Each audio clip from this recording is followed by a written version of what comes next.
Yeah, so Stanley, I got this sign in March. I went to a rally that they've been holding since the invasion of Russia into Ukraine a few years ago. Almost every weekend at the Kelly statue near downtown Mystic. It's actually near the Mystic Pizza. And this is the first protest I've gone to, similar to the one we're having today here in New London. And the personal story is that my brother-in-law was born in Kiev in the late 30s, and his father was a professor in the Hochschule up to grade 13 of classical languages. And the family was very conflicted to have during the World War II, because you have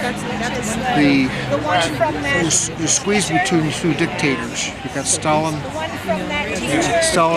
to the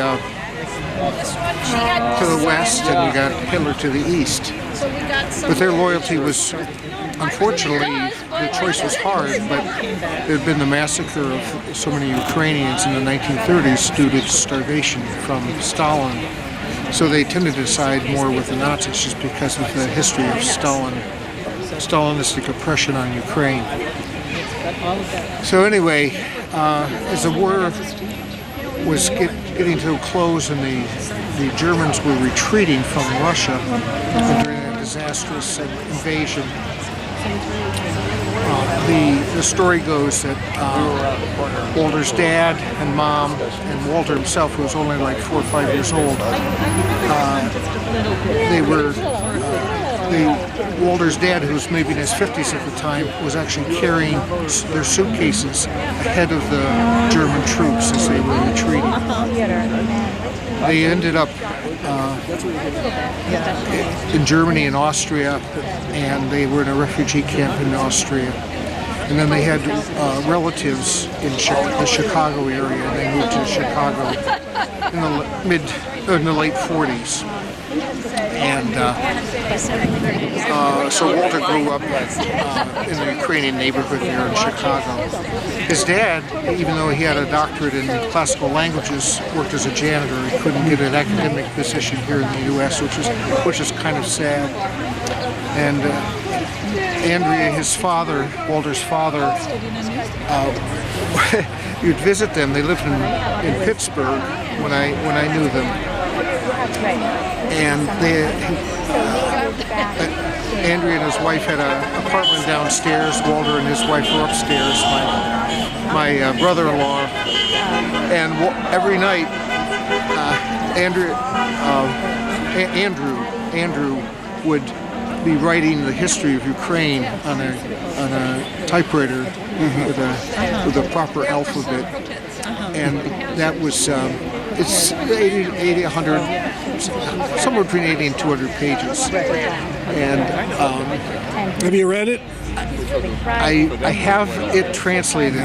Walter translated it from Ukrainian into English. I have it, and I haven't read it yet. I printed a copy of it. He emailed me a copy, and I read it. I have it. I printed it out, and then I lost the printout, and I don't want to print it out again until I find it. I think it's in a pile. I think I know where it is. But so why did you come today to bring the sign? Well, it's the sign I had. I was actually given to it by one of the organizers for that rally back in March. And I haven't made my own sign, but I figure this is something that can be, it's an important issue, and I'm concerned about all the issues here that are so many of these signs. A lot of them are the habeas corpus and so on because of Kristi Noem and her nonsense that she's doing with Homeland Security. But I feel it's important to